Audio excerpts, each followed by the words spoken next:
Welcome to the deep dive. So, we've got excerpts from this book called COVID-19, The Great Reset by Klaus Schwab and Thierry Malleret. And basically what we're doing today is diving into all the ways they say the pandemic could reshape everything. Economies, Societies, geopolitics, the environment. even technology. I mean, it's A lot. it's a lot to unpack, Right. but we're up for the challenge. Absolutely. And what's remarkable is how Schwab and Malleret don't just list out these changes, They actually provide this framework for making sense of it all. This idea of interdependence, velocity, and complexity. Okay, so let's unpack that framework a little bit, starting with interdependence. They have this pretty striking metaphor of the world being like a giant cruise ship that gets hit by a virus. It's an image that really drives home the point, doesn't it? You can't ignore the virus spreading in one part of the ship because Right. eventually it's going to affect everyone on board. Right. It makes you think about those silo thinkers they mention. Those experts that are so focused on their own little area that they miss the big picture. Like those economists who missed the 2008 crisis coming. Exactly. They were so focused on their own economic models that they weren't paying attention to the warning signs in the global financial system. The authors say that kind of thinking is dangerous, especially in a world that's as interconnected as ours is. And it's not just about being interconnected. It's the speed at which things are changing, too. They call it velocity, this feeling that everything's accelerating. Crises. Technological adoption. Everything. Yeah, everything. They actually quote Hemingway to describe this feeling. How did you go bankrupt? 2 ways. Gradually, then suddenly. Wow. It perfectly captures the way that these seemingly small changes can just build up, and then bam, the world's different. It makes me think about how we all struggled to really grasp the exponential growth of the virus early on. It seemed like it was spreading slowly at first, and then all of a sudden it was everywhere. You're hitting on a crucial point there. The authors are basically warning us that failing to understand this exponential growth can leave us dangerously unprepared. There's a virus or... Or a technological trend. Anything. Right? Okay, on to the third part of their framework then. Complexity. Hmm. They're saying that even tiny changes in one area can have huge, unpredictable consequences elsewhere. Yeah, like how those mortgage-backed securities in the U.S. triggered that global meltdown in 2008. It really highlights just how complex and interconnected all our systems are. So are they basically saying that COVID-19 was inevitable then? Not exactly. They call it a white swan event, something that was predictable in hindsight, but the impact of it was magnified by how complex our world is. Okay. So it's a subtle distinction. They're not really focused on predicting these events as much as they are on understanding how these complex systems make us vulnerable. Right. And then how to mitigate those risks. Okay, so how does all of this tie into the reset they keep talking about? Let's start with the economic side of things. This section of the book is packed with all these interesting historical parallels. Yeah, the one that really jumped out at me was the comparison to the Black Death in the 14th century. Labor shortages back then actually led to higher wages for the workers who survived. So are we on the verge of a similar power shift now between workers and employers? Could the pandemic actually end up benefiting workers in the long run? It's definitely possible. The authors argue that pandemics often disrupt this balance of power between labor and capital. And if businesses are desperate for workers, it gives those workers more leverage to demand better wages and working conditions. Yeah, it's interesting. We've already seen kind of a rise in demands for things like hazard pay and better benefits for essential workers. Right. Could this be the beginning of a larger trend? It's too early to say for sure, but it's definitely something to keep an eye on. The authors certainly seem to think that the pandemic could reshape the relationship between labor and capital in some pretty fundamental ways. This actually ties into one of the most powerful phrases in the whole book. They call COVID-19 the great unequalizer, not a leveler. Yeah. It really drives home the point that the pandemic didn't actually create inequality. It just exposed and worsened the inequalities that were already there. You're absolutely right. They really highlight how the pandemic disproportionately impacted vulnerable populations, like essential workers in low-paying jobs. Often insecure jobs, too. Exactly. They face the highest risks. The pandemic really threw a harsh spotlight on all those inequalities that were already deeply entrenched in our society. It makes you wonder if this increased awareness will actually lead to any meaningful changes in the long run. Right.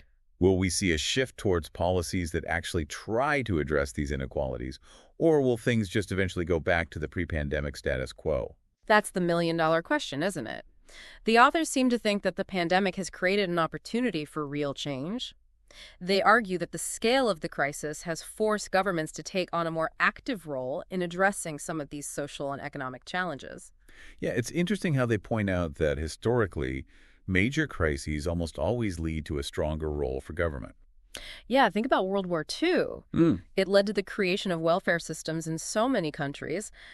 The author suggests that we might see similar trends now, like with increased government intervention in the economy. And renewed calls for stronger social safety nets. Exactly. Okay, so we've got a potential shift in labor dynamics and a possible expansion of the government's role. That's a lot to consider. What else do Schwab and Malleret highlight in this reset? Well, this is where things start to get really interesting. They suggest that the pandemic could actually accelerate the shift towards a multipolar world. You mean like the end of a single global superpower dominating everything? Exactly. They argue that we're moving away from this world where one country, like the U.S., holds all the power. Instead, we're heading towards a world where power is distributed among multiple players. And how does the pandemic factor into that? Well, they highlight this growing rivalry between the U.S. and China. They even suggest the possibility of like a new kind of Cold War, one without the ideological confrontation. A Cold War without the ideological clash. Yeah. It makes you wonder what that would even look like. What would be the defining features of this new type of global rivalry? That's a question the authors kind of leave open for us to ponder. But they do make it clear that the pandemic has definitely added fuel to the fire of this geopolitical competition, and it's likely to have a lasting impact on the balance of power in the world. Okay, so we've got these massive economic shifts, potential government expansion, and a changing geopolitical landscape. It's like someone hit the fast forward button on history. What else is on the agenda for this Great Reset? Well, the environment is another area where they see potential for big changes. They actually lay out two very different scenarios for how the pandemic could impact our approach to climate change. Okay, I'm intrigued. What are the two scenarios? Well, in the first one, governments prioritize economic recovery over environmental concerns. You know, kind of a jobs first, planet later approach. Yeah. In the second scenario, they actually seize the opportunity to build back better and make green investments a central part of the recovery plan. So which scenario do they think is more likely to play out? Well, they actually present a surprisingly optimistic view. They highlight a few factors that could push us towards a greener future.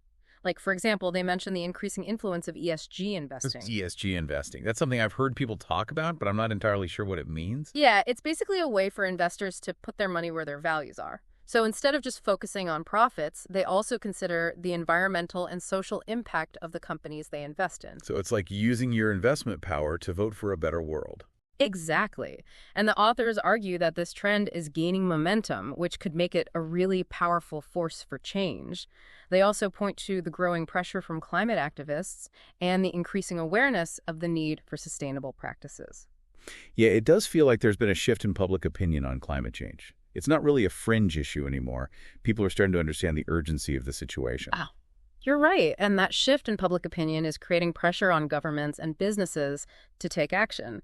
So while the pandemic has definitely created challenges, it's also opened up opportunities to address the climate crisis in a more meaningful way. Okay, I'm feeling cautiously optimistic about the potential for a green reset. Yeah. But we've talked about economics, geopolitics, the environment. There's still one major piece of the puzzle missing, right? Technology. You got it. And this is where things get really fascinating. The authors argue that the pandemic has basically turbocharged the digital transformation. It definitely feels that way. Like we've time traveled 10 years into the future in terms of tech adoption. Suddenly, everyone's working remotely, seeing their doctor online, ordering groceries from their phones. Things that were once considered futuristic are just normal now. Exactly. And they argue that this isn't just a temporary blip. This is like a fundamental shift that's going to continue to shape the world in really profound ways. But with all this rapid technological change, there are some obvious downsides too, right? Like the impact on privacy and the potential for surveillance. You're hitting on a crucial point there. The authors don't shy away from discussing those potential risks that come with this digital acceleration.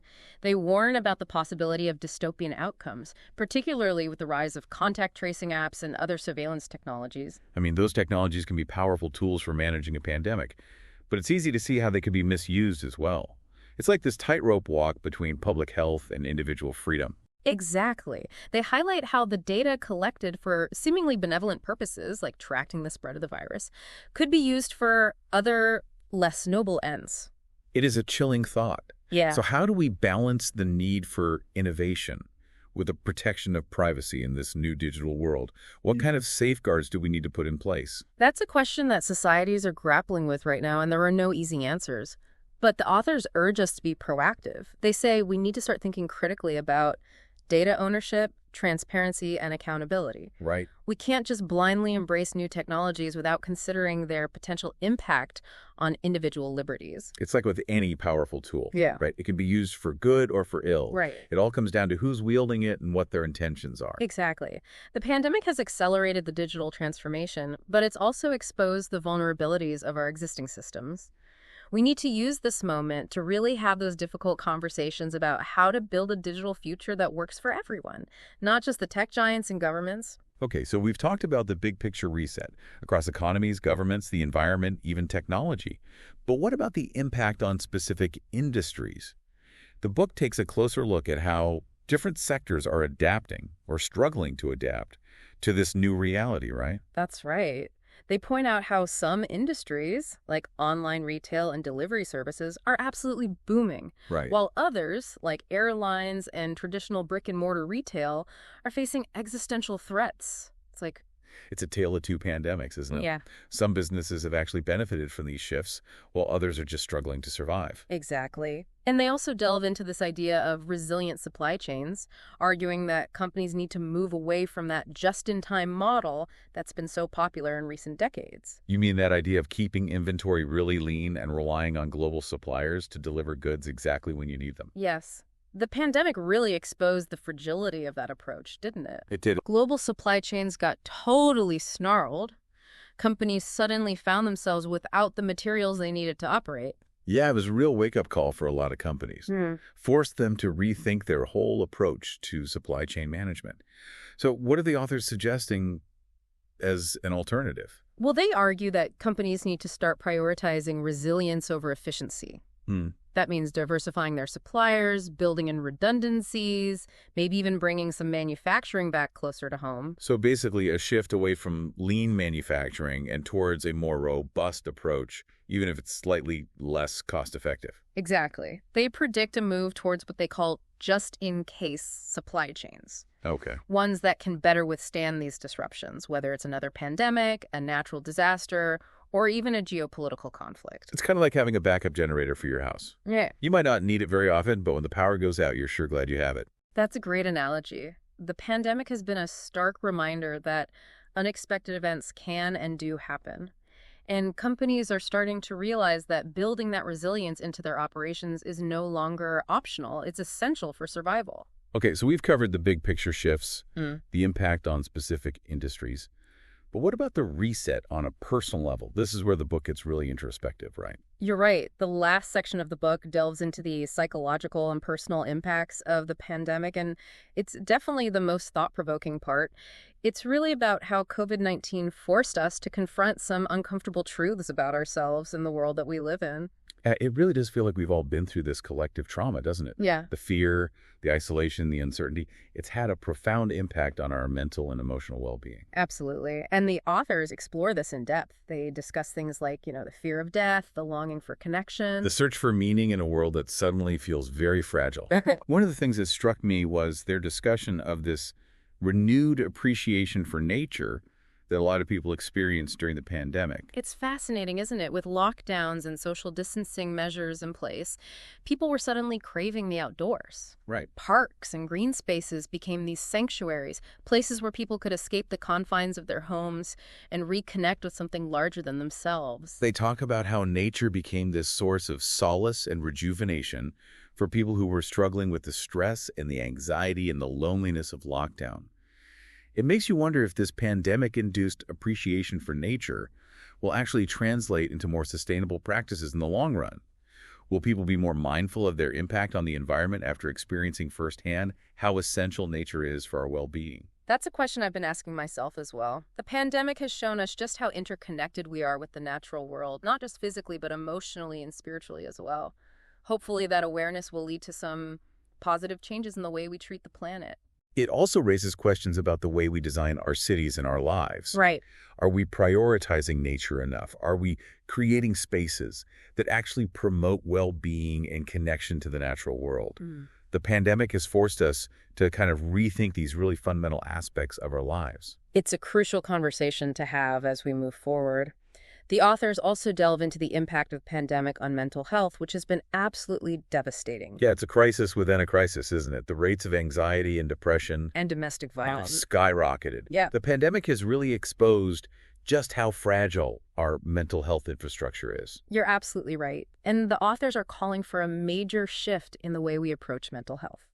They argue that we need to prioritize mental health services and support systems. And invest more in research, prevention, and treatment. Exactly. They point out that mental well-being is essential for individuals, families, and communities to thrive. Right. It's not just a personal issue. It's a societal issue. Exactly. And addressing the underlying social and economic inequalities that contribute to these mental health challenges is really crucial for creating a more just and equitable society.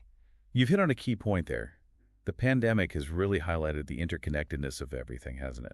From our personal well-being to the health of our planet, it's all intertwined. It really is. Okay, so we've explored the pandemic's impact on the world, on industries, and on individuals. It's a pretty sobering picture. Is there any light at the end of the tunnel? Where do we go from here? Well, this is where the Great Reset comes in. The authors argue that this isn't just a time of crisis, it's a time of opportunity. It's a chance to reimagine our systems and to build a better future. One that's more sustainable, equitable, and resilient. It sounds like a tall order. What are some of the concrete steps they suggest we take to make this Great Reset a reality? Well, they don't offer a simple roadmap or like a checklist of solutions. Instead, they kind of provide a framework for thinking about the challenges we face and the opportunities for change. So it's more about asking the right questions than having all the answers. Exactly. They want us to really grapple with the big questions. What kind of world do we want to live in? What are our values? How can we use this crisis as a catalyst for positive change? Okay, but they do offer some specific recommendations, right? Like, what can individuals do to contribute to this Great Reset? I mean, it's easy to feel overwhelmed by the scale of the challenges we face. Where do we even begin? That's a question I think a lot of people are asking right now. And the authors emphasize that individual actions do matter. They might seem small, but when enough people make those choices, they can have a ripple effect. So it's not about waiting for someone else to fix things. Right. It's about recognizing that we all have a role to play in creating a better future. Absolutely. And they highlight things like conscious consumption, supporting local businesses, advocating for social and environmental justice. So it's about making mindful choices in our daily lives and using our voices to demand systemic change. Exactly. They also talk about the importance of staying informed and engaged in the political process and holding our leaders accountable. They believe that informed and engaged citizens are essential for driving meaningful change. It's a reminder that democracy isn't a spectator sport. It requires active participation from all of us. Wow. We can't just sit back and complain about the way things are. Right. We need to get involved and make our voices heard. Absolutely.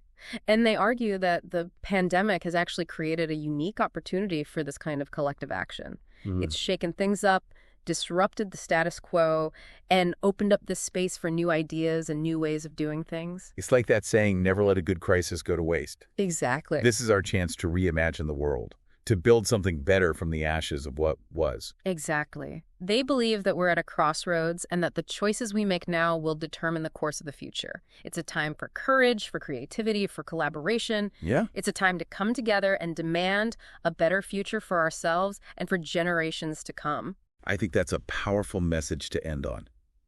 COVID-19, The Great Reset, isn't just a book. It's a call to action. It's a challenge to rethink everything, to question our assumptions, and to imagine a future that's worthy of our highest aspirations. It's about recognizing that we're not just passive bystanders in the unfolding of history. Right. We're active participants, and we have the power to shape the world we want to live in. So let's go out there and do it, folks. Thank you for joining us on this deep dive into COVID-19, The Great Reset. We hope it's given you some food for thought and maybe even inspired you to take action. Remember, the future is not something that just happens to us. It's something we create together.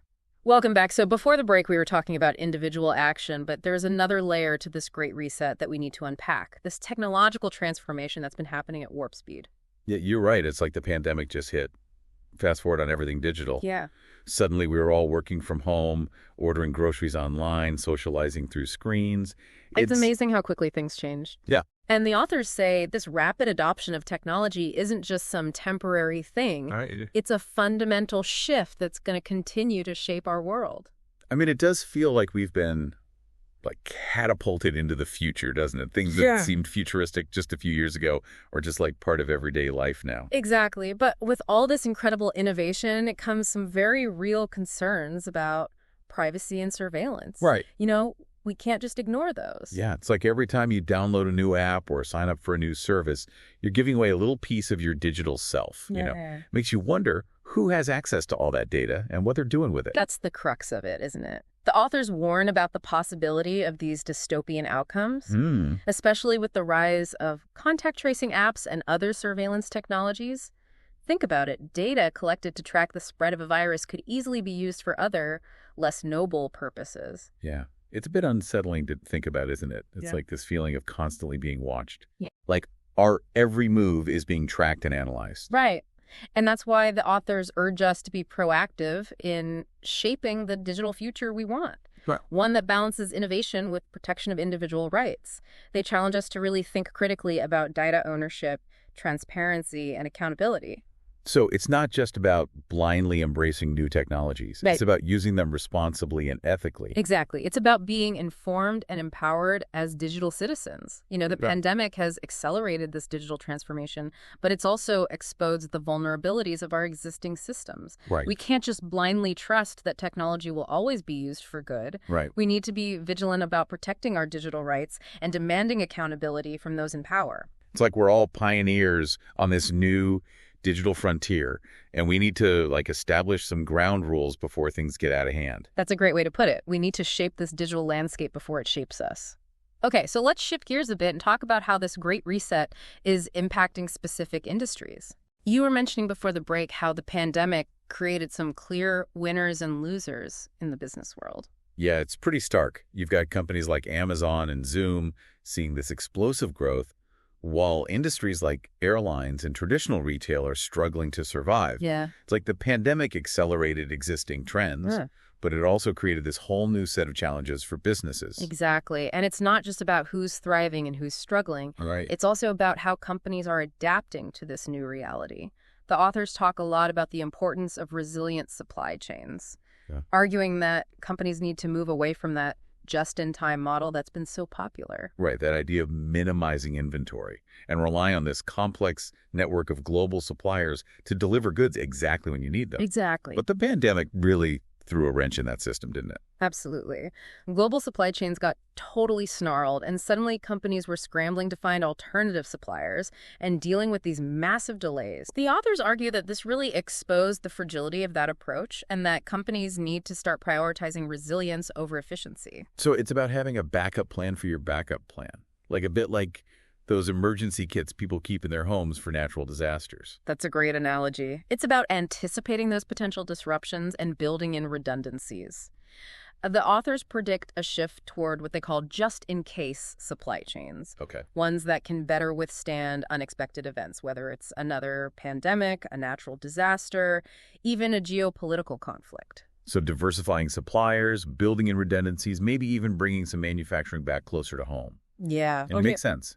Balancing efficiency with resilience. Exactly. Recognizing that sometimes you need to pay a little more for security and stability. You got it. And this shift towards more resilient supply chains could actually have major implications for globalization. The authors argue it could actually accelerate the trend towards deglobalization as companies prioritize local sourcing and regional production networks. So instead of relying on a single global supplier, you might have multiple suppliers in different parts of the world or even within your own country. Right. That way, if one supplier gets disrupted, you're not completely out of luck. Precisely. And there are other factors driving this trend as well. Things like rising transportation costs, the uncertainty of global trade agreements, even political pressure to bring jobs back home. So the pandemic might actually be a turning point for globalization, leading to this more fragmented and regionalized world economy. It's possible. It's a whole different way of thinking about production and consumption. Exactly. And this shift could have really far-reaching consequences for everything from international trade to geopolitical power dynamics. It's definitely one of the most profound changes that could emerge from this Great Reset. Okay, so we've covered the macro shifts, the tech revolution, and the reshaping of industries. Right. But let's bring it back down to the personal level for a minute. We were talking before the break about the psychological and emotional toll the pandemic has taken on individuals. You're right. This is where the book really gets into the heart of the human experience during this extraordinary time. It's about how COVID-19 forced us to confront our own mortality, reevaluate our priorities, and search for meaning in a world that suddenly felt very fragile. Yeah, I think we've all had those moments of existential crisis during this pandemic, haven't we? Moments where we just questioned everything we thought we knew about the world and our place in it. Absolutely. The authors talk about these really profound themes, like the fear of death, the longing for connection, the search for purpose in a world that's been turned upside down. Yeah. One of the things that really resonated with me was their discussion of this renewed appreciation for nature that a lot of people experienced during the pandemic. Oh, yeah. It's like being confined to our homes made us realize just how much we crave these open spaces and connection with the natural world. It's fascinating how something as simple as going for a walk in the park suddenly became this incredibly precious experience for so many people. Yeah. And the authors talk about how nature became this source of solace and rejuvenation for people who are struggling with the stress and anxiety and loneliness of lockdown. It makes you wonder if this pandemic-induced appreciation for nature will actually translate into lasting changes in our behavior. Right. Will we be more mindful of our impact on the environment? Will we prioritize access to green spaces in our cities? Will we reconsider the way we live and work? Those are the big questions, aren't they? The pandemic has really highlighted our interconnectedness with the natural world, not just physically, but emotionally and spiritually as well. Right. Hopefully that awareness will lead to some positive changes in the way we treat the planet and ourselves. It's almost like we needed this collective timeout, this forced separation from our usual routines to really remind us of what truly matters.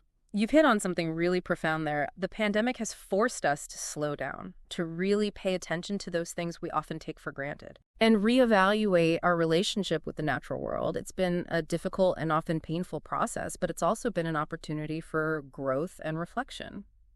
And speaking of difficult and painful, we can't ignore the absolutely devastating impact the pandemic has had on mental health. Oh, yeah. The rates of anxiety and depression have skyrocketed. It's a crisis within a crisis. It really is. The pandemic has just exposed how fragile our mental health infrastructure really is. You're right.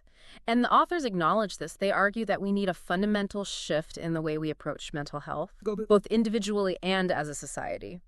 So what do they suggest? What can we actually do to address this mental health crisis that's unfolding alongside the pandemic? Well, they highlight the need to prioritize mental health services and support systems, invest more in research, prevention, and treatment. Okay. And address the underlying social and economic inequalities that contribute to mental health challenges. Right. So it's not just about treating the symptoms. It's about addressing the root causes. Exactly. Things like poverty, discrimination, lack of access to health care, all these things play a role in mental well-being. Absolutely. The pandemic has really thrown a harsh spotlight on these inequalities and the devastating impact they have on people's lives. The authors argue that we need to create a more just and equitable society if we want to really address the mental health crisis. Okay, so we've covered the impact on the world, on industries, and on individuals. Right. It's a pretty sobering picture. But the authors do end the book on this note of hope, right? They believe that we can use this crisis as a catalyst for positive change. That this Great Reset isn't just about surviving the pandemic, it's about building a better future. You're right. They believe that this is a pivotal moment in history, a chance to reimagine our systems and create a world that's more sustainable, equitable, and resilient. It's a powerful message, but it also feels like a really daunting task. Where do we even begin? Well, that's a question we'll explore in our final segment. Stay with us. Okay, so we've spent this whole deep dive exploring COVID-19, the Great Reset. Yeah. We talked about the pandemic's effects on the world, on industries, and even on us as individuals. We explored all those shifts Those big shifts in economics and geopolitics, for the environment. even technology. It was a lot. Yeah, it is a lot. And honestly, it's a pretty sobering picture. Right. But at the end of the day, the authors end on a hopeful note, Yeah, they do. urging us to see this crisis as like this catalyst for positive change. Right. They really emphasize that this isn't just a time of crisis, it's a time of opportunity. A chance to hit the reset button on some of those broken systems and create a future that's better, more sustainable, more resilient. Right. But they also acknowledge that this great reset isn't going to just magically happen on its own. Yeah, it's going to require a conscious effort from all of us. So where do we even begin? I mean, the scale of all these challenges can feel really overwhelming. What can we as individuals actually do to contribute to this great reset? That's a question I think a lot of people are asking themselves right now. And it's easy to feel powerless in the face of these huge global forces. Right. But the authors argue that individual actions do matter. Okay. They might seem small on their own, but when enough people start making those choices, it can have a ripple effect. So it's not about waiting for governments or big institutions to take action. Right. It's about recognizing that we each have a role to play in creating a better future. Right. Okay. But what are some of those individual actions? What are they talking about? Well, they highlight things like conscious consumption. Okay. Being more mindful of what we buy, where it comes from, how it impacts the environment, how it impacts society. Yeah. It's about supporting those businesses that align with our values and maybe thinking twice before we buy that cheap plastic gadget that's just going to end up in a landfill a few months later. So voting with our wallet. Yeah, exactly. And they also talk about supporting local businesses. The pandemic was really tough on small businesses. They're the backbone of our communities.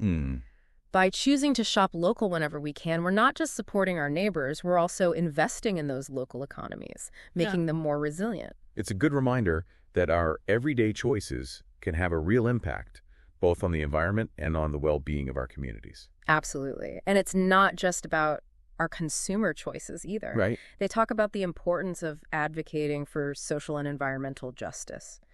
Using our voices to demand systemic change, to challenge those systems and structures that are perpetuating inequality and environmental destruction. So it's about getting involved in our communities, speaking out against injustice, supporting organizations that are fighting for a better future. Right.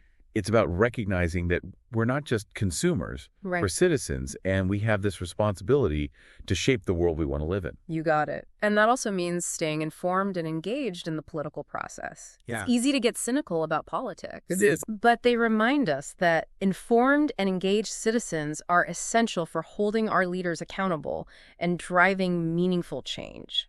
It's a reminder that democracy isn't a spectator sport. Yeah. It requires active participation. We can't just sit back and complain about the way things are. Right. We have to get involved and make our voices heard. Absolutely. And they actually argue that the pandemic has created a unique opportunity for this kind of collective action. It's shaken things up, disrupted the status quo, and opened up space for new ideas, new solutions, new ways of doing things. That's like that saying, never let a good crisis go to waste. Exactly. This is our chance to reimagine the world, to actually build something better from what we had before. They believe that we're at a crossroads, and the choices that we make now, right now, are going to determine what that future looks like. It's a time for courage and for creativity, for collaboration. Yeah. It's a time to come together and demand that better future for ourselves and for everybody that comes after us. I think that's a really powerful message to end on. COVID-19, The Great Reset, isn't just a book. It's a call to action. It is. It's a challenge to rethink everything, to question our assumptions, and to really imagine a future that is worthy of our best selves. It's about recognizing that we're not passive bystanders in this unfolding story. We're active participants, and we have the power to shape the world we want to live in. And that's what this deep dive has been all about, helping us understand those forces that are shaping our world and empowering us to take action. So thank you for joining us on this journey into COVID-19, The Great Reset. We hope you found it thought-provoking and maybe even inspiring. The future is not something that just happens to us. It's something we create together.